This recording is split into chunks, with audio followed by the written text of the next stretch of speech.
அண்மைச் செய்தி. தமிழகத்தில் போதைப்பொருள் புழக்கம் அதிகரித்து வரும் நிலையில் அதை தடுக்க வழி தெரியாமல் செயலியை தடை செய்ய வேண்டும் என திராவிட மாடல் காவல்துறை கடிதம் எழுதி கொண்டிருக்கிறார். இது மக்களிடையே பல்வேறு கேள்விகளை எழுப்பியிருக்கிறது. கிரிண்டர் செயலி மூலம் தமிழகத்தில் போதைப்பொருள் விற்பனை அதிகரித்திருப்பதால் அதை தடை செய்ய வேண்டும் என காவல்துறை கடிதம் எழுதியிருக்கிறது. போதைப்பொருள் புழக்கத்தை கட்டுப்படுத்தாமல் விற்பனைக்கு கருவியாக பயன்படும் செயலியை தடை செய்வதால் என்ன பயன் என மக்கள் கேள்வி எழுப்புகின்றனர்.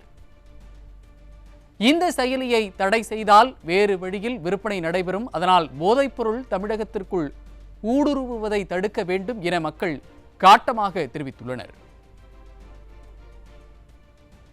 போதைப்பொருள் புழக்கத்தை கட்டுப்படுத்தாமல் போதையின் பாதையில் செல்ல வேண்டாம் என வீடியோ வெளியிட்டு முதல்வர் விளம்பரம் தேடினார். போதைப்பொருளை தடுக்கும் பணியில் கோட்டை விட்டுவிட்டு செயலியை தடை செய்ய வேண்டும் என கடிதம் எழுதி காவல்துறை விளம்பரம் தேடிக்கொண்டிருக்கிறது. ஸ்டாலின் அரசின் இந்த விளம்பர மோகத்தால் தான் தமிழகம் இன்று சர்வதேச போதைப்பொருள் விற்பனையாளர்களின் கேந்திரமாக மாறியிருக்கிறது என மக்கள் வேதனை தெரிவிக்கின்றனர்.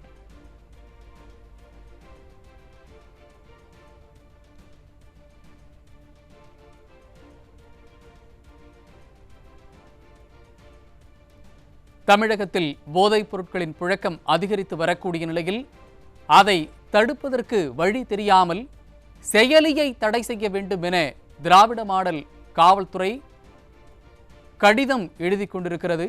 இது மக்களிடையே பல்வேறு கேள்விகளை எழுப்பியிருக்கிறது. கிரிண்டர் செயலி மூலம் தமிழகத்தில் போதைப்பொருள் விற்பனை அதிகரித்திருப்பதால் அதை தடை செய்ய வேண்டும் என காவல்துறை கடிதம் எழுதியிருக்கிறது. போதைப்பொருள் புழக்கத்தை கட்டுப்படுத்தாமல் விற்பனைக்கு கருவியாக பயன்படும் செயலியை தடை செய்வதால் என்ன பயன் என மக்கள் கேள்வி எழுப்புகின்றனர். இந்த செயலியை தடை செய்தால் வேறு வழியில் விற்பனை நடைபெறும். அதனால் போதைப்பொருள் தமிழகத்திற்குள் ஊடுருவுவதை தடுக்க வேண்டும் என மக்கள் காட்டமாக தெரிவித்திருக்கின்றனர். போதைப்பொருள் புழக்கத்தை கட்டுப்படுத்தாமல் போதையின் பாதையில் செல்ல வேண்டாம் என வீடியோ வெளியிட்டு முதல்வர் விளம்பரம் தேடினார். போதைப் பொருளை தடுக்கும் பணியில் கோட்டை விட்டுவிட்டு செயலியை தடை செய்ய வேண்டும் என கடிதம் எழுதி காவல்துறை தற்போது விளம்பரம் தேடுகிறது.